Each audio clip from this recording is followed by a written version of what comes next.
Well, now that we have a couple of weeks under our belt in the Wisdom Way project, you know how it works.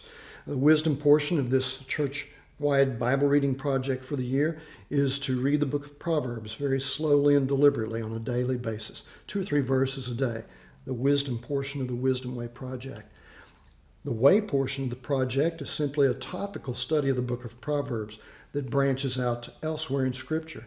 In other words, we'll notice a particular subject or theme that appears in Proverbs, and then we'll notice how that same theme gets developed even more elsewhere in the Bible. It's not comprehensive, it's not a systematic theology of each subject, but it does get our feet wet on each of these topics. Important topics in the eyes of the authors of the book of Proverbs. They are bound up with what we all need, real wisdom from God. Well, as we look at the book of Proverbs with this subject of security or safety in mind, 2 things come immediately to my mind that I want to remind us of. And that is, you'll often find that these Proverbs are constructed in such a way that there is a contrast afoot. And what I mean by that is you'll see a word that says, well, this person lives foolishly. They're not living wisely. They don't reverence the Lord. And so this happens to them. And then those who do respect the Lord, who do follow in his footsteps, so to speak, that happens to them. The contrast there is instructive because oftentimes what we want to know about our security in the Lord and following the Lord, we'll learn by paying close attention to the insecurity that occurs to those who do not believe. And so what the book of Proverbs is about on this subject is not so much trying to arrange everything around us to be safe and secure and perfect, no problems. Rather, it's to construct our convictions deep within us. It wants to shape and sharpen our perspective of the world, a world that is fallen and messed up. That reminds me of a statement that was made many years ago. I don't remember who I heard it from, but it's been extremely helpful to me across the decades as I approach this book of wisdom, the book of Proverbs. And that is, Proverbs are words of provision, not words of promise.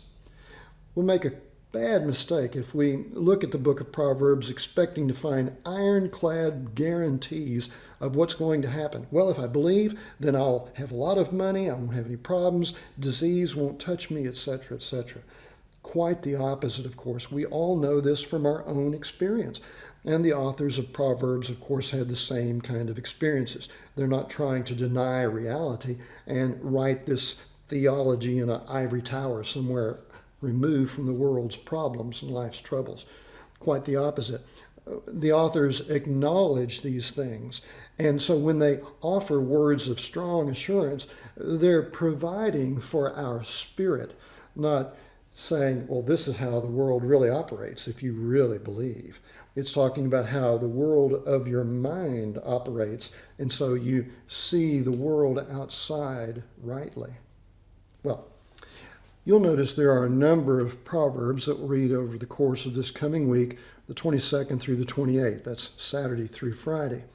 But those aren't by any means all of the Proverbs that speak of this subject of security or safety or assurance or refuge. Rather, there's quite a few that we won't be reading. Let me note 3 of those that won't appear in our reading this coming week. Virtually the first strong reference to safety in the book of Proverbs is in chapter 1 and verse 33. One version, the Common English Version, puts it like this: "Those who obey me will dwell securely, untroubled by the dread of harm." Those 2 words are crucial. What Proverbs is aiming at is not saying that life won't have trouble or problems. It is that the person who trusts the Lord, who seeks after wisdom, will be untroubled by the dread of harm. Can you see how the spirit is being addressed? Untroubled and no dread. That's crucial to remember as you read the Proverbs that speak about safety. Chapter 14, verse 32, near the middle of the book. What a fascinating text. It can be rendered a couple of different ways. Depends on which textual tradition that you follow. One, and perhaps this is the original reading, speaks of those who trust in the Lord as having a refuge in death. This is intriguing because it's a bit mysterious, isn't it? The Old Testament very rarely speaks of life after death. And when it does, its concept is, you might say, small compared to the much broader and expanded understanding we have revealed to us in the New Testament. And so I'd encourage you to pay attention to that particular verse, even though it's not a part of our regular reading here. How is it that we do have a refuge in the Lord, even though we die? Chapter 28, verse 26, near the end of the book of Proverbs, this is a great passage because it puts again that same emphasis that we saw earlier. Those who, at the beginning of the book, those who trust in the Lord, who seek after wisdom, they're not filled with dread and trouble of spirit. Here the word is used, they trust, they trust, they trust.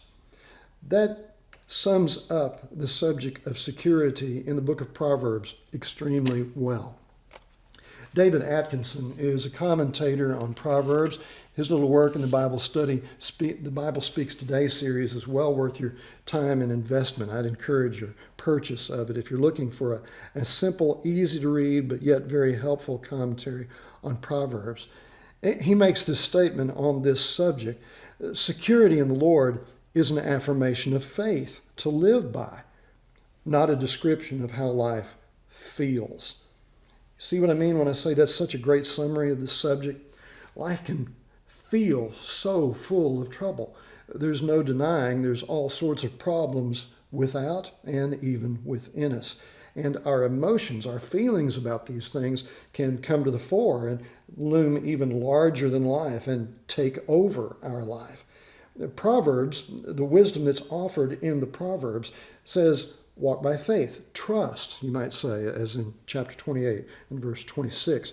We want to trust the Lord no matter what's going on around us. He is our safety. He is our security. He is our refuge. And so even if our world appears to be falling all apart around us, when we may be destitute and have no money, when we're doing battle with disease, when death seems to be at the very door for us, our core value, our deep conviction is that the Lord is our safety and security. And so we'll live each breath in faith in Him. He is our refuge. Think about these things, my friend. Grace and peace be with us all as we seek security in the Lord.